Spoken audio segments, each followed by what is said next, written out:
All right, the 2026 season is upon us. It hasn't started yet, but offseason has started. Voluntary opportunities and camps and all that stuff are going to be in the preseason before you know it. I can't wait. But let's talk about the offseason thus far. First thing I want to talk about is George Pickens. One, being offered the franchise tag in Dallas, and two, signing the franchise tag. And as we talk about this, remember, this is a bipartisan relationship. Like both entities, both parties got to say yes. Like the Cowboys have to want to offer him the franchise tag and not give him a long-term deal. And Pickens has to say, I'll take this franchise tag. And I'm going to start with Pickens. I think it's smart that he signed the franchise tag. One, because I think he's a competitor and he understands that Dallas is in a good position to win.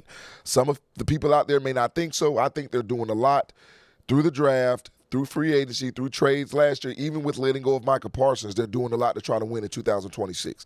So Pickens knows that, but he also knows that he can put another year like he had last year in the books. It's going to be hard for a team to say we're not going to give you a max contract. And I think it's very smart of the Dallas Cowboys not to pay George Pickens a max contract or not to give him a long-term extension.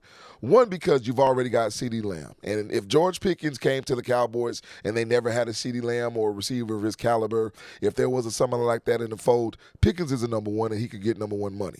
And this is not me saying Pickens doesn't deserve number one money. This is me saying that the Dallas Cowboys don't need to pay two receivers number one receiver money.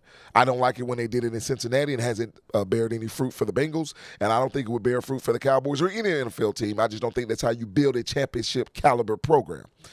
But I think the Cowboys understand that even with a $27 million cap hit, which is second on the team behind Dak Prescott, let's try to rent George Pickens for as long as possible. Let's rent his talents. Let's keep him in the fold. And if he can sign a franchise tag again next year, then Dallas should offer it to him. Now, I don't think George Pickens will. If he has a year that he had in 2025, I think he'll go to the Cardinals if they have cap space, to the Commanders if they have the cap space. He'll go wherever he needs to get that guaranteed long-term extension that's generational type money, and I have no problem with him doing because he's going to compete. It's going to be on that team to try to build around whatever they have in George Pickens and any other pieces.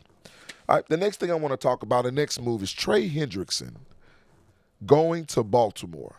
Can I put this into perspective for everybody, please? Do you know that since 2017, this is when Trey Hendrickson was drafted, by the way, the Bengals had two players that made the Pro Bowl outside of Trey Hendrickson. That's Geno Atkins in 17, 18, and 19, and they had Carl Lawson, who was an honorable mention or an alternate in 2017. You know how I feel about the Pro Bowl, and that's why I wanted to make this point. They've had two other defensive players in the last 8 or 9 seasons that have been Pro Bowl caliber, while the Ravens have had 7 All-Pros on defense during that same time span, and 3 of which, Marlon Humphrey, Kyle Hamilton, and Roquan Smith, are still on the roster now and will be taking the field with Trey Hendrickson when the season starts. So don't you think that makes Trey Hendrickson a little bit better when he's playing with other All-Pros? And I mean, I know this focuses on Trey Hendrickson, but now I'm thinking about the Bengals and the futility that they've done. I think they've gotten better in this offseason. But the past almost decade, like, what were they doing? 3 players on defense. 1 was an All-Pro, and that's Trey Hendrickson. And the other 2 just made Pro Bowls. And we know that in the NFL, anybody can make the Pro Bowl if you're healthy all 17 games of the season because of the way people opt out of it, because it's not even really a Pro Bowl, it's a skills competition now.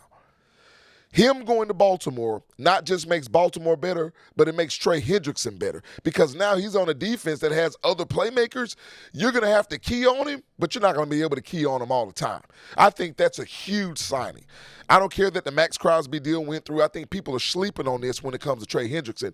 He's been that guy in Cincinnati with no other help on the defensive side of the football. Now he's got guys around him that are legitimate all-pro top-flight defensive players. Can't wait to see Baltimore on that side of the football in 2026. Next, I want to talk about the Dolphins in this mass exodus. You know, when Mike McDaniel left Miami and Tyreek Hill left Miami and Jalen Waddle left Miami, their identity left. The Dolphins' identity left. And I don't know if that's a good thing or a bad thing. We're going to have to see what Jeff Hafley does because we understand Jeff Hafley is one of the best defensive minds in football. Now, even him being a receiver when his playing days, he's a defensive-minded guy. So now that makes me think about Auburn, if you follow college football. Because there was a time, and I'll say in the past decade, where Auburn either had a phenomenal defense or a phenomenal offense, but they never had both at the same time. And that's why, regardless of how well they recruited in college, regardless of how well they recruited in the SEC, they were always a mediocre program. We're talking about the past 10 years or so because they can never be great on both sides. So Miami really had good defensive capabilities. Now, they dealt with a slew of injuries in the past 3 to 4 years, but defensively, they were built the right way. And offensively, they were good. They were just inconsistent at times. So one thing that Jeff Hafley, even when he was at college, at Boston College as the head coach, people were saying, how good is he because his teams are inconsistent on the offensive side of the football.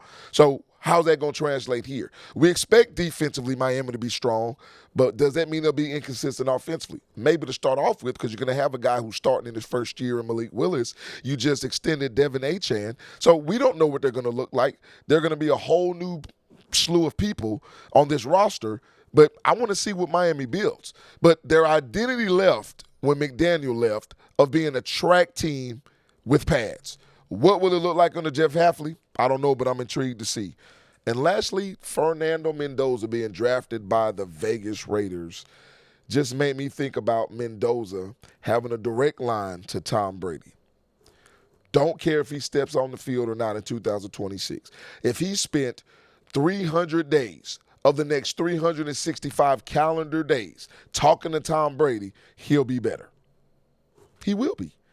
And now you have Vegas with a football team that's been there for a few years, with an adamant fan base, with gambling that is now legal, with them being sort of at the heart of all this in the NFL. I think Mendoza is going to be a guy who can mimic and imitate a Tom Brady from a work ethic standpoint and from a knowledge standpoint. Tom Brady was never the most physically gifted guy on the field, but he was physically gifted because he worked himself into that. I can see Mendoza being cut in that same cloth. So you've got a direct line to a 7-time Super Bowl champion, arguably one of the greatest football players, not just quarterbacks of all time. You've got to take advantage of it, and I think Mendoza has the business sense to do just that.